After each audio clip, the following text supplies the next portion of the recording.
morning, or good afternoon. Actually, it's good evening. Good evening. Good evening. 7:30 p.m. And we did get some rain. Left my doors open, so I just didn't feel like shutting them. Let's see if I got the rain inside. Oh yeah. I rested up my snap-on pry bar. It's a little damp. Who cares? I'm not that worried about it. See, it's standing water right there. I'll leave the windows open, let the breeze kick it away. We did get some rain, like I said, some big thunders happening. I didn't see any lightning. The wind's blowing nicely. So let's see what the temperature is right now. Again, Sean at dawn, help me. Help me, Sean. Anyway, it's 79 degrees, so 80 for all intents and purposes. We got home in the evening last night about, let's just say 3 o'clock, something like that. So the thing, I fixed this chair, by the way, so it doesn't rock way back. Oh, that's a nice chair, guys. Feels delicious. Okay, so what happened was we went to Beaver Island on Tuesday morning. Tuesday morning, we hit the road at 3:45, 3:48 a.m. And oh, this breeze feels delicious, guys. And drove all the way to Charlevoix. I want to say it took 3 hours. So let's say 4 o'clock we left, 5, 6, 7. We got there at 7, and then we had to be at the dock by 7, which is an hour before the ferry takes off. So we were on time. And at 8 o'clock it takes off, and it takes 2 hours floating to Beaver Island. So that was Tuesday this week, the 7th. Kathy and I drove to Charlevoix, jumped on a ferry, went to Beaver Island, met Willard Detweiler. I call him Uncle Bill. We all called him Uncle Bill because he was one of the older guys, like 61 and 62 at Lear Alpine plant. And he was the electrician, one of the electricians. Not sure a lot of guys remember him, but he's only been there for a year and a half, and he figured it out. Look, it's time to retire.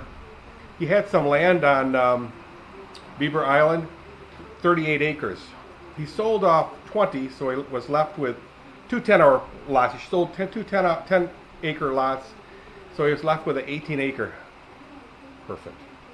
And it was solid woods. He cleared it all out, and then built a house, had a little John Deere tractor with a front end loader, about, let's say, 30 horsepower, and dug a basement, and then used made a wood basement wall, a wooden basement wall. Special wood had to be required. Of course, it had to be approved by Charlevoix city managers, planners, but he sealed it off so it was totally, perfectly dry, waterproof, and built a 32 by 32 house on it. Beautiful place. He fixed the inside, really nice. Built everything. Anyway, blah, blah, blah, blah, blah. It's totally self-contained, off the grid. Propane to run the water heater and the dryer. And that's it. And then he uses, and the stove. And then he uses a solar power and a diesel generator, 3-cylinder diesel generator that just in case in the wintertime you don't have any sun, the sun is shorter, the sunlight is shorter, a bit shorter than what we have here in Southwest Michigan. So he's north of us, and we had a blast. Took us through the backwoods. We took his pontoon out. The fish were biting like crazy, just not on our hooks. But I had a little trouble with the motor, so we brought that back. And so we were there Tuesday at 11-ish, 10:30, 11 o'clock-ish. We started hanging out. Toured the whole island on Tuesday, and then Kathy and I were so tired. We didn't have any sleep Monday night. So blah blah blah blah blah blah blah blah. I had a good time though, really really good time. And I'll lay out the groundwork on exactly like what I'm doing now, what we did. So that was Tuesday. Wednesday we got up. We stayed in a hotel called Emerald Isle Hotel, I think it was. Nice place. Didn't have air conditioning, but the windows were open and the fan was blowing, and it was pretty dry air. Not bad. I had a real good, nice rest, and then putzed around again. That's the day we went fishing, which was the day before yesterday, so Wednesday. And then we had to get back on the boat 5:30. So we got on the boat and motored back. So another 2 hours. Got to Charlevoix. Then we went to a place called Beulah, which is a little bit south of Charlevoix, and stayed there for a night. That hotel was really good, but it smelled funny in the bathroom. The floors smelled funny. What am I doing close to the floor? Well, you know, when you're sitting down, you're kind of close to the floor. It smelled like they use the same rags as they used for cleaning the toilets. Anyway, then we get up at about 7 o'clock, had breakfast. We left this place at about 10 o'clock, and we went to Sleeping Bear Dunes and watched the video, climbed up that thing. Oh man, that was a bear. We had another 1.5 miles to go before we hit Lake Michigan, so I said, I had enough. So then we walked back, and then we took the slow ride down US 131, pulled off, I can't remember what road we pulled off. Anyway, to Silver Lake. We went to Silver Lake by Mears and Hart. Had a real good time there. Could see the water. Everywhere we saw, the Lake Michigan water is so incredibly high, tearing up the cottages and stuff. But then we went to, at Silver Lake we went to where the channel, there's a drainage channel from Silver Lake, goes into the Great Lake. So we sat there for a while. Then we went to the lighthouse and horsed around there. And we just bombed around and made the slow ride home. That was yesterday. Made it home yesterday, the 9th. Happy birthday, Willie. And today, I said I'm not going to really do anything. This is going to be the last day of my vacation. Putzed around, had a visitor, Julio Lopez. Julio Lopez. He was the tube bender for me. Extraordinary. The guy was smart. So we had a nice chat. We had breakfast together at New Beginnings on 28th Street in Ivanrest. Got home, and every time I eat breakfast, I feel like crap. So went to this barn. The kids, grandkids were swimming. I don't think Kathy swam, but Mike and Chrissy swam, and I kind of hung around the pool. I cleaned the horse stalls and let the horses out. Blah blah blah blah blah. I know. And then the next thing was I did do a little bit of work on the Corvette.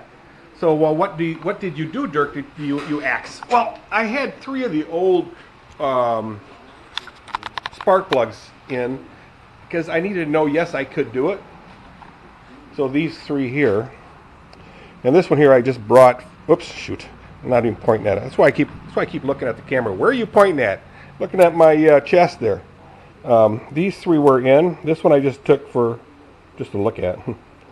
And I carefully took them out. I mean, there is no room. 0 room. And then I bought 8 under the direction of Zane Van Middelkoop. I bought 8 other spark plugs here. 1, 2, 3, 4. 4, 5, 6, 7, 8. So I got 3 of them in there, snugged them up nicely. And I don't know what the torque's supposed to be. They're tight, but not tight enough to strip out the threads. So I'm gonna try to put the last one in. I haven't tried that one before. The 3 that I have in there, I've done before, and I think I can do that underneath this car. Get it from below. Let me plug the light in. Bam! and get some light on the subject here. Oh man, it's not easy to move this light. Oh, I gotta put wheels on this bad girl. Okay, that spark plug, I don't know if you can see the spark plugs that I did put in there. I can see it. Oh, I only put 2 of them in. 1, 2. So I had this one in before, and now I have to do that one over there, way in the rear one on the passenger side. So let me go ahead and do that. Keep this a short video. Can you see that spark plug in there? You should be able to see it. See it? Yeah, 2 of them. So those are tight, and I'll get that going, and then that'll be one.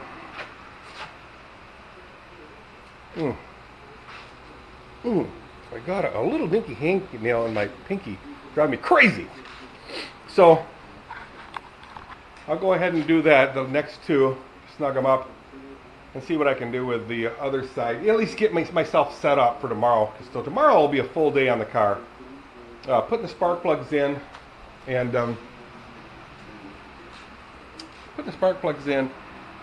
tucking all the wires away. These wires are just hanging all weird. Once that's done, I'll replace this oil pan, put that back up there.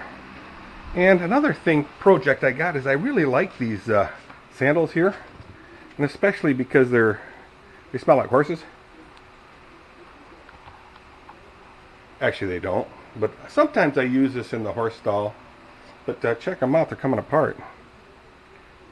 So I wanna fix them. See right here, it comes apart here. So I got this way over here. I fixed them before with this glue called contact cement. So I went to the store, Home Depot, and I bought these things here. I don't know if it's light enough. This stuff here. Shoe glue. Shoe glue. Is that going to work? I don't know. I'm going to try it. See the application there on the middle left? It's a Loctite, so it wasn't cheap. Actually, it wasn't that bad. It's like $4. And Loctite's a good brand name. And it's here. It says in the brown stripe, strong, flexible. See that? So I'm thinking it's going to work. And if it doesn't, I could always wish and wish and wish that it did. But I think it'll work, because I really like those sandals. I got these. These sandals are really good. So, you know, it's like this. You get what you pay for. That's a true story. I'm going to turn that light on. I didn't have that light on before. It's a little bit on the dark side. Watch. Above the engine bay. There, that really lit it up, didn't it? Okay, so I'm going to get my fat butt back up on that ladder. And it's, I try to be safe. There was a guy at, last Thursday, there was I think it was Thursday, there was a Corvette Club pool meeting party. And there's quite a few people showed up. A lot of Corvettes, when I say a lot, six or 7 of them. And a guy, I mean, we're old dogs, every one of us, right? And he climbed up on a ladder just like this, and he had a reef on a bolt, and it slipped, and he fell, but the wrench went flying with sailing. And it was up on a lift. It was sailing, and it hit the rear window of another Corvette. He told me what it was, but it was one of these big giant hatchback type things. And it's an older Corvette, so maybe 2000, I don't know, I can't say. But it smashed a hole in that, so they don't make them anymore. So we had to find a used one. He happened to find one. The guy who had it was Ty Mason. And they installed it, and voila, it's like brand new. You really needed to hear that story, didn't you? Well, I was excited about that story. I like any kind of car story. Learn to like them. So anyway, that's my task for today. Glad to be back home on the mainland. Had a real good time on the island, but when you're so far away from home, you think, it's going to take forever to get back. And it always does take forever. and it's always nice to be home and sleeping on your own bed. So I'm back. So my next trip will have to go to St. Petersburg, and I'll do that in probably the end of this month or early next month. Look at these cats. 1, 2, both of them are just checking me out and chopping on their ticks. Got to thinking, you know, we got 3 cats out here, two that are young, and if I have pigeons, are they going to attack the pigeons? Let's say if they float to the ground, are they going to attack them? I sure hope not. So I know I'm all over the map today, but that's because I've been all over the map with stuff I had to do. Check the wind, guys. It's a beautiful breeze. Beautiful breeze. All right, I'm out of here. Oh, look at them. Look at them fight. Them two get along so good, it's ridiculous. Ridiculous. I think they call them Goldie and Patches. They're really cool. So anyway, see you guys. Let me put that last spark plug in and set up for tomorrow. Bye. Yeah, the place is a mess. Relax.